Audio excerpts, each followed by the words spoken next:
Welcome to lesson 51 of Hunger and Thirst for Righteousness. It's called Wisdom of God. I feel very blessed to be back with you guys today. Been doing a lot of work of God and in a lot of different places. Been around, been doing some things, been spreading the kingdom, been spreading his word, been baptizing, been doing a lot of great things. And I'm very excited to be back in the studio with you all, doing the lessons, lesson 51 of Hunger and Thirst for Righteousness, Wisdom of God. Okay, and so here we are with Solomon. We're going to read through the story just a little bit. We'll read about what the Lord is saying to him about the wisdom that he has given him and what that wisdom looked like and produced in his life. What did it look like and what did it produce in his life? And we're also going to talk about how this wisdom, this eternal wisdom of God, how his voice is always the same. It's never changing. Is that if you know wisdom, you know wisdom from 5,000 years ago to today to 2,000 years from now, wisdom will still sound the same.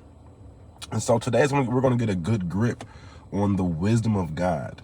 Once again, this is something, honestly, a lesson that we'll typically do one lesson every class about the wisdom of God, and it should be sanctified and it should come to a greater understanding, a greater clarity. But right now with Solomon, and we're going to learn from his wisdom he received from God. Okay, and so 1 Kings 4:29-31 says, now God gave Solomon wisdom and very great discernment and breadth of mind, like the sand that is on the seashore. Solomon's wisdom surpassed the wisdom of all the sons of the east and all the wisdom of Egypt, for he was wiser than all men, than Ethan the Ezrahite, Herman, Calcol, and Darda, the sons of Mahal, and his fame was known in all the surrounding nations. So notice this wisdom that God gave him, right? It says that it surpassed the wisdom of all the sons of the east and all the wisdom of Egypt. Now, we can look at sons of the east as a, how do I say this? Physically, and you can really think about, okay, the sons of the east, we're not talking about the Western civilization, we're talking about the Eastern civilization. You can look at it that way. Yes, it surpassed all those people, but east in the Bible is also a great parable for holy. And so you understand that it surpassed all the holy men that were before him and lived in his time. His wisdom was far beyond what anyone had ever witnessed and understood at that time. Even to the holiest of men at that time.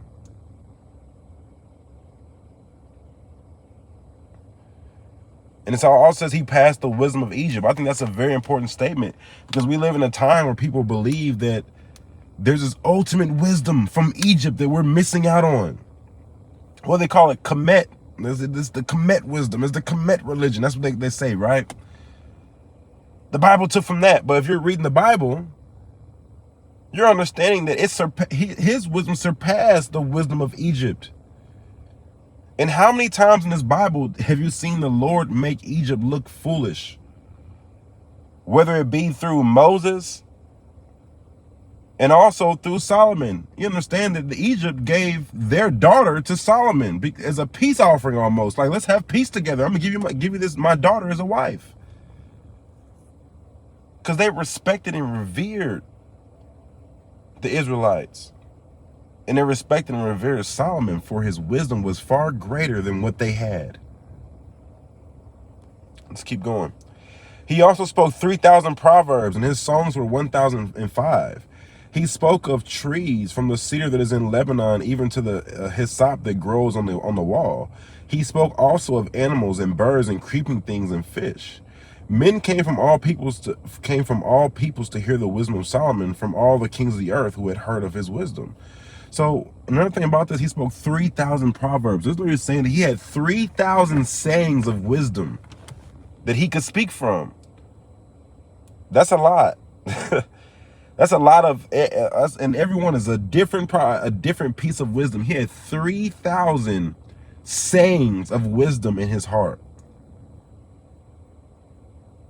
But I love this too, because wisdom is not something that, it is something that is inspired from a spirit of wisdom, right?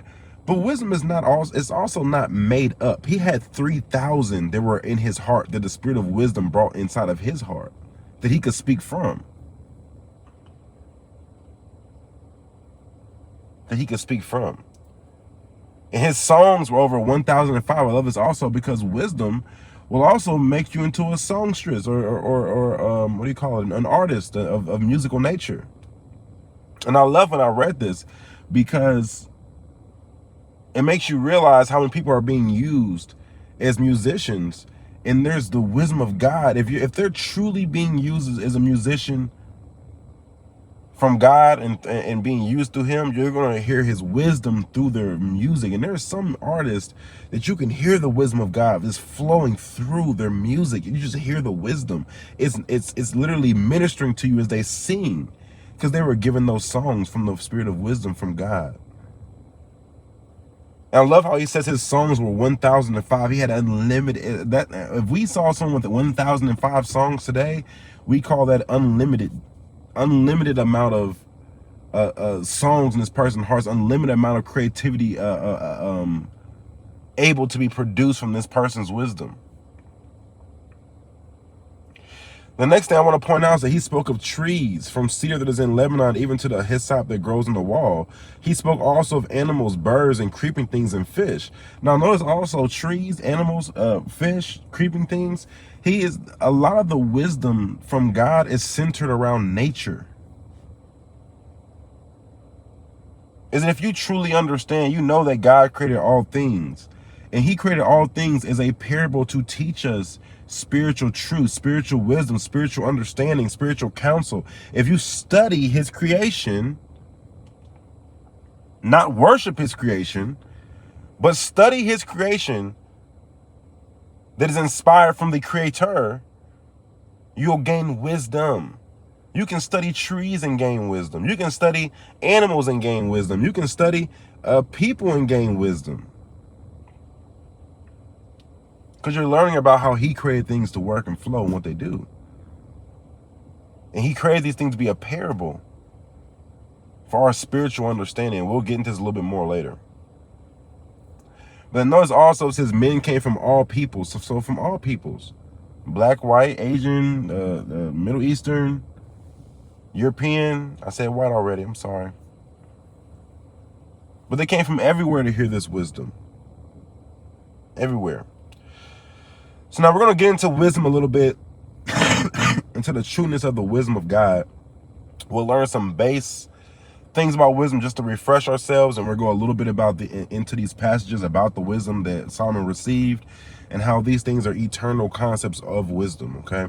So Proverbs 2:6, it says, "For the Lord gives wisdom. From his mouth come knowledge and understanding." This is the truth, is that there is nowhere else you can go. The Lord gives wisdom. There is a spirit of wisdom. When you understand there's a spirit of wisdom that's part of the 7 spirits of God, this spirit comes from heaven. It comes from God. You can't attain it anywhere else. You can't obtain it anywhere else.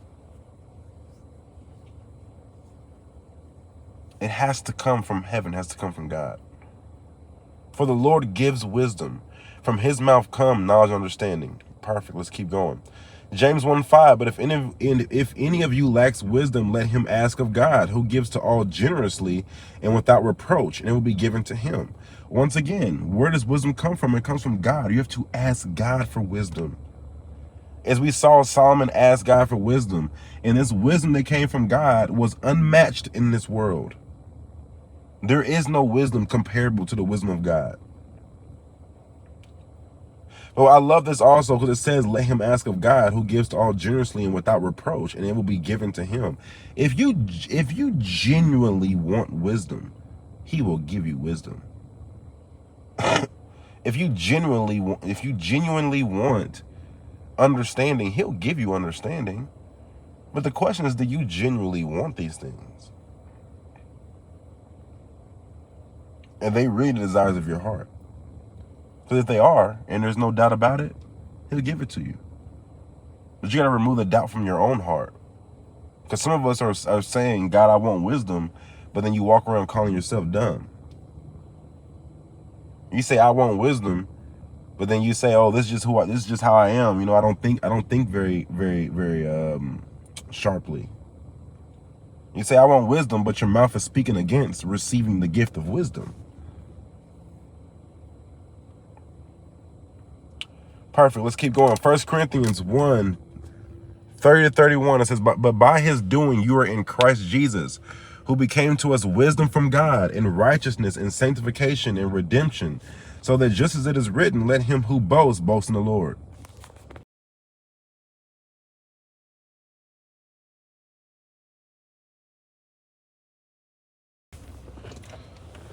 And so once again, this is perfect because once again, who did Christ Jesus become to us? He became to us wisdom from God. Wisdom from God. And I love this lesson. I love talking about wisdom I love talking about any seven spirit of God. Because it is so easy in this world for someone to twist a scripture for you and deceive you into believing that walking in wisdom is not walking in faith. There are truly people that try to deceive you into believing that, yeah, you can have, you can be knowledgeable and you can be wise and you can be understanding, but it doesn't mean that you know God. Knowledge, wisdom, understanding are three of the seven spirits of God. To know knowledge is to know a part of God. To know understanding is to know a part of God. To know wisdom is to know a part of God. No one that is rejecting wisdom is finding God. But Christ Jesus became to us wisdom from God. How can Jesus become to us wisdom from God, but we walk around denying becoming wise people? The Bible literally says in the law of God that if we follow his commands, that we will show ourselves to be wise and understanding. The Lord longs for us to look wise and understanding. He does not long for us to look foolish our whole lives. You should understand that in the beginning of faith, beginning of attaining that wisdom, you're going to look foolish to the world, but once the fruit bears, you will look wise and understanding. You will look wise and understanding. Why? Because that how do I say this? That upholds his word. It holds his word high when you're looked at as wise and understanding. Do you truly believe the Lord wants those who follow him to look foolish? Does that do more or less for the faith of his word? Think about it. We're going to read this passage in James 3 right now, okay? So this is more about wisdom. We are learning about wisdom right now. So far, what have we learned about wisdom? We learned that wisdom has come from God. We learned that. We learned also that if you ask God for wisdom, he'll give it to you. We also learned that Jesus Christ became to us wisdom from God. His identity is wisdom from God to us. Now we're going to learn a little bit more about discerning true wisdom of God. It says, who among you is wise and understanding? Let him show by his good behavior, his deeds, and the gentleness of wisdom. I'm going to stop right there for a second. Because if we are truly becoming wise, it is not going to be seen in what we say. It's seen in your behavior. Let him show by his good behavior. Not by the ability to spill out the proverbs that Solomon had. That's wisdom God gave him.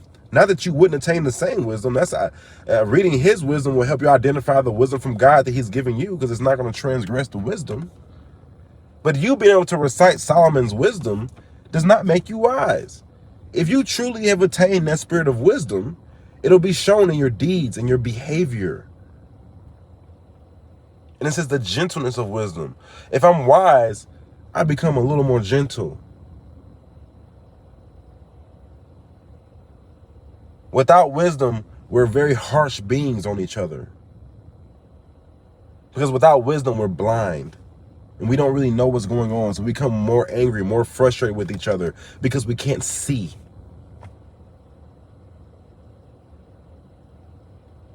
It says, but if you have bitter jealousy and selfish ambition in your heart, do not be arrogant and so lie against the truth. This wisdom is not which comes down from above, but is earthly, natural, and demonic. So what is he saying? He's literally saying that this wisdom, what wisdom is he talking about? The wisdom that harbors bitter jealousy and selfish ambition. This wisdom is not what comes down from above. Why is that important? Because we just learned that wisdom comes from God. It comes from heaven. but it's earthly, natural, and demonic. It says the wisdom that is of this earth, natural, which is also why if you're a being that's running around catering to your nature, guess what about your nature? It's earthly, natural, and demonic. And so is your wisdom. It's earthly, natural, and demonic. And I love that word demonic because this is when your faith is really tested.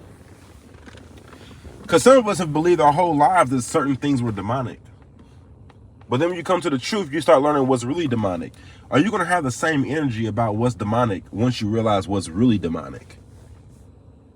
Once you realize what's really demonic, is that you love run around saying that's demonic or this is demonic and that you're going to hell because you do that and that's demonic. But when the Lord looks at you and tells you, you know what, hold up. Let me tell you how much is demonic about you. Your bitter jealousy, your selfish ambition is demonic. Are you going to have the same attitude towards that is demonic? You love running around persecuting Satan.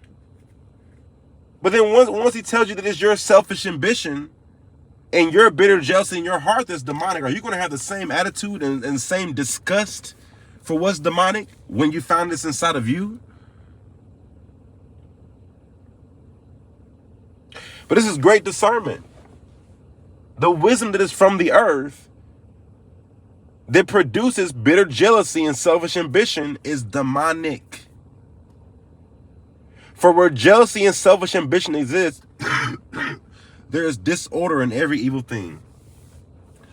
We know that God's a God of peace, and he's trying to tell you that these two things will never equal peace. You will never have peace living in jealousy, and you will never have peace living in selfish ambition. Where they exist, there is disorder in every evil thing. He said literally every evil thing attracts. It attracts itself to jealousy and selfish ambition. When you are jealous and you are selfishly ambitious, you are a magnet. You're a magnet for every evil thing. Every evil spirit is attracting to you. Some of us have to come to understand at some point, and there's a beautiful verse in the Bible that we will talk about at a later date, but it addresses a selfish woman in spirit. It's a parable. It says she's become a resting place for beasts. That's demons. You have to understand that selfishness is an open, it's like you're leaving a door open in your heart. You're leaving a door open in your heart for unclean and evil spirits to come and make a home inside of you. But when you're actually walking in the command of love, which is selfless, the exact opposite of selfishness, you are closing the door of your heart, and you're not allowing the evil spirits and you're not allowing the unclean spirits to come into your heart. You are protected by his command. You have a breastplate of righteousness on. But without that righteousness of following his command, your heart is wide open and is an open floor, an open land for demonic presence to come and rest within. Every evil thing is attracted to you when you are walking in jealousy and selfish ambition. When you're walking in wisdom that is of this world, which is natural, earthly, and demonic.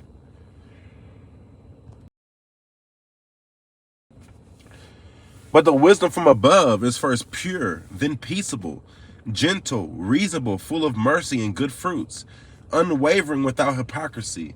And the seed whose fruit is righteousness is sown in peace by those who make peace.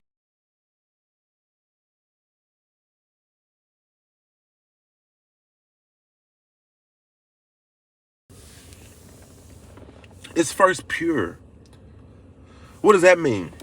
Is that when you are walking in the wisdom of this earth, sometimes you get to a point and it says, well, you got to choose the lesser of two evils. That's not God.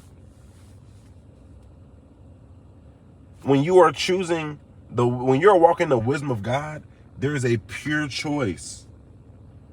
Not a choice that's super evil and one that's less evil. No, there's a pure choice that's not evil at all towards anybody. And honestly, if you're walking in the wisdom of God and you get to a point where it says, where you're saying to yourself, well, this is more evil and that's less evil, well, then the wisdom of God is telling you that you should choose neither of them then. Pure. Then it's peaceable. What does that mean? That it's the wisdom of God comes to create peace. That if you are truly moving in the wisdom of God, it is peaceable, which means we are able to have peace. That my goal is peace. It's gentle. What does that mean? That means that it's not harsh. It's patient. It's gentle. It's reasonable, which means the wisdom of God means that you are able to take attainable steps. It's not something that seems impossible. It's full of mercy. What does that mean? It means that I will not condemn you. It's full of mercy. It means that I'm going to, how do I say this? The wisdom of God leads us to be merciful.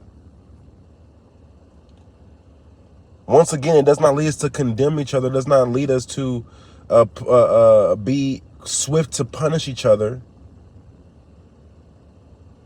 It's merciful. It's giving an allowance for faults. And good fruits, which means it produces love, faith, peace, gentleness, joy. It's full of the good fruits of God. It's unwavering, which means no matter the circumstance, that wisdom is still true. Without hypocrisy, which means that there's no circumstance that is not true. There's no time that you're going to say. The wisdom of God is never going to contradict itself.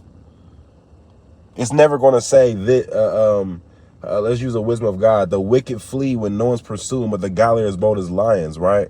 You're not going to read that wisdom and then read 3 chapters later that the godly flee. That's contradictory. It's hypocritical. That's not true.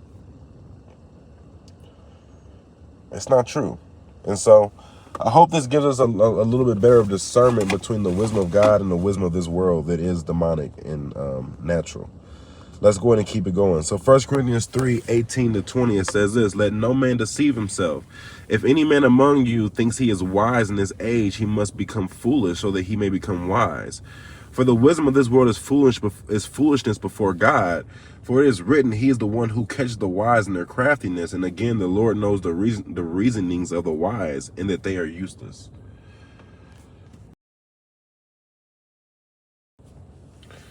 So I love this for a reason, and I'm putting it out for a couple of reasons. One, because to become wise in God's eyes, you do have to become a fool in this world's eyes. You do have to become that. But let me say this again. Let's keep reading this, though. The wisdom of this world is foolishness before God. So, but you have to understand this. Although you're becoming a fool in the world's eyes, the wisdom of the world is foolishness before God. Which means that in due time, which wisdom is a spirit of God, the wisdom of God in due time will make the wisdom of the world around you appear foolish. Trust him. If the wisdom of the world is foolishness before God, you have to know and believe that although I may look foolish following this wisdom, following this word and what it's saying, the wisdom of this world is foolishness before God. He will cause the wisdom of this world to appear foolish as I walk in his wisdom. As I walk in his wisdom. And I love this because you have to understand that what happens to many of us, we fear displaying the wisdom of God. We fear it. Why? Because you're afraid it's going to fail you. You're afraid that I'm gonna continue to be looking foolish in the sight of my friends, my family, my peers. I'm gonna look foolish. I'm gonna look dumb. I'm gonna look not worthy. I'm gonna look less than. But look at Solomon when he received that wisdom from God. It said that there was no wisdom of the world that surpassed his wisdom. You have to believe that. You've got to believe that there is no wisdom. There's nothing anyone can produce in this world that is conquerable, that is going to make the wisdom of God be foolish. You may appear foolish, but the wisdom of God will never be foolish. It never will. And that's something you have to believe when you're walking, if you're going to walk without fear in his wisdom. Romans 1:20. And so we talked about this, and now we're going to get a little bit more into the breakdown of these scriptures when he talks about, you know, the 3,000 proverbs, the 1,005 songs, the trees, the animals, and all these things, okay? So Romans actually kind of mentions the same thing about the wisdom of God here. Where are we at? For since the creation of the world, his invisible attributes, his eternal power and divine nature have been clearly seen, being understood through what has been made, so that they are without excuse. For since the creation of the world, his invisible traits, his eternal power and divine nature have been clearly seen, being understood through what has been made. So it says that his invisible attributes, his eternal power and divine nature have been clearly seen. You can see it. And you can understand it through what has been made. So they are without excuse. Why am I bringing this up? Because the wisdom of God is centered around his creation. It's learning through his creation is the wisdom of God. And we're going to get into that a little bit more and more about how that's always been. From Solomon to Jesus to Revelation, it's always going to be that way. But I love this verse because it's trying to let you know that you can understand through what he has made, through his creation. That's where your understanding is going to come about, when you actually look at what he's created, and you'll see his glory, you'll see his invisible attributes, his eternal power, his divine nature. But we also learn our wisdom from God through his nature, which is what is just said about Solomon, how he spoke. So we're going to go into a little bit of a comparison here. We're going to go into some comparisons with Jesus, Solomon, and then we're going to go all into Revelation, which is still Jesus. And identifying this voice of wisdom and how it's eternal and how it will never change. It will never change. It says in Luke 7:31-32, to what then shall I compare the men of this generation, and what are they like? They are like children who sit in the marketplace and call to one another, and they say, we played the flute for you, and you did not dance. We sang a dirge, and you did not weep. For John the Baptist has come eating no bread and drinking no wine, and you say he is a demon.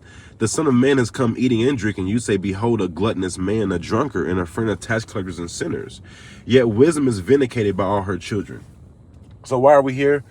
This is a great verse, great things to understand. I'm sure we will break this down at a later date of why he's saying this. He's really just trying to say that the people of this age are unsatisfiable.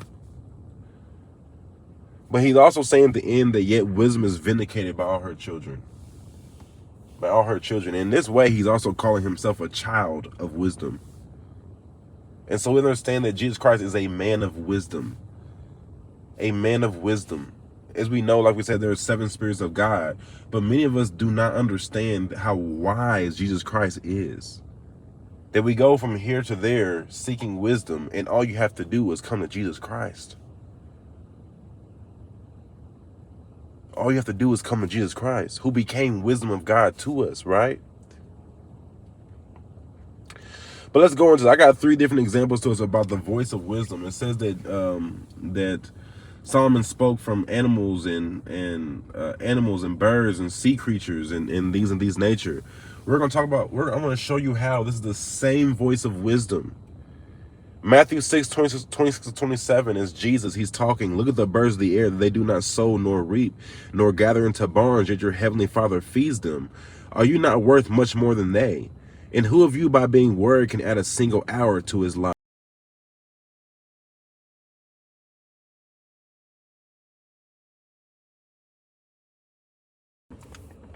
And so here we are. We have Jesus who is using birds for a parable.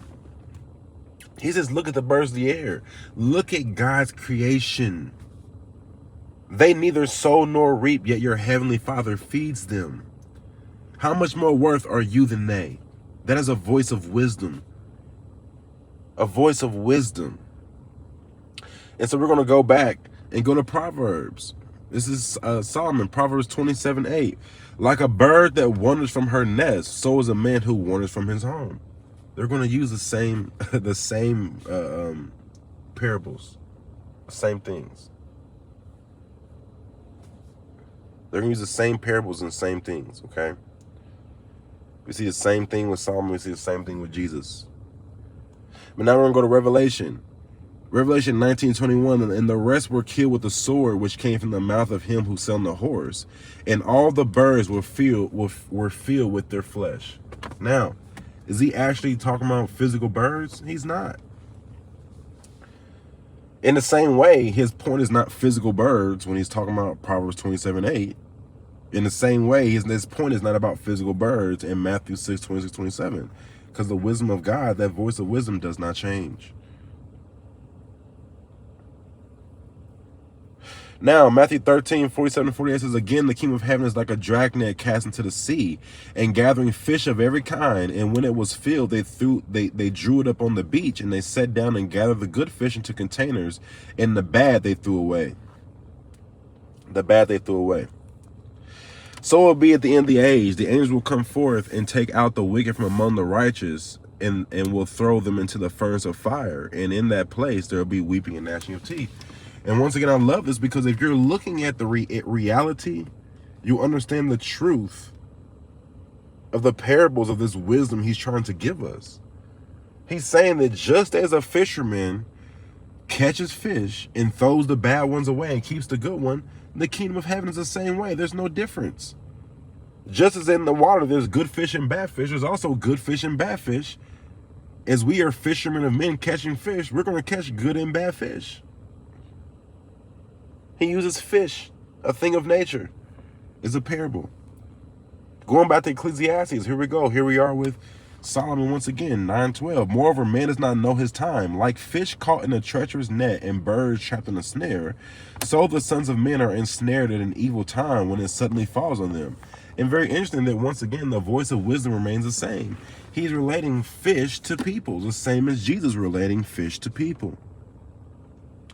Now we go all the way to Revelation where he says the second angel poured out his bowl into the sea, and it became blood like that of a dead man. Every living thing in the sea died. Now he does not say fish. He says every living thing in the sea. And that way we know he's talking about sea creatures, fish. We know who he's talking about. Now putting all these things together, we've seen in with Jesus in the gospel, he talks about these fish in Matthew. He's actually talking about people. Ecclesiastes, Solomon's talking about fish, he's actually talking about people. Do we really think he's talking about fish in Revelation? No. But I want us to notice how we understand that there are these 7 voices of God, and this voice of wisdom is always going to be present when we are hearing the Lord speak. You're hearing the same, he's using the same parable nature, the same parables of nature. Because that's how wisdom speaks. Last one we'll do and we'll be done for the day. Luke 10:19, because he mentions the creeping things, right? Well, here's Jesus. Behold, I have given you authority to tread on serpents and scorpions and over all the power of the enemy, and nothing will injure you. And nothing will injure you. He's talking about serpents and scorpions, the creeping things, right? Ecclesiastes 10:11, if the serpent bites before being charmed, there is no profit for the charmer. There is no profit for the charmer. Is he talking about a physical serpent? Was Jesus talking about a physical serpent? Well, let's keep going to Revelation. Revelation 12:9. And the great dragon was thrown down, the serpent of old, who was called the devil and Satan, who deceives the whole world. He was thrown down to the earth, and his angels were thrown down with him. His angels were thrown down with him. And so once again, this is our last one. And I'm not diving too deep into these verses. Right now, we're just identifying the voice of wisdom. And the voice of wisdom is a use of nature to tell his spiritual truth. That is the voice of wisdom you'll learn. That is the voice of wisdom. Anyone who's read Proverbs, you know that Proverbs is filled with parables of animals. Parables of animals. And so, Luke 21:14-15 says, so make up your minds not to prepare beforehand to defend yourselves, for I will give you utterance and wisdom which none of your opponents will be able to resist or refute. I love this because the point of this lesson is increasing our faith in the wisdom of God. Is that you do not have to fear someone being more wise than you when your faith is in the Lord.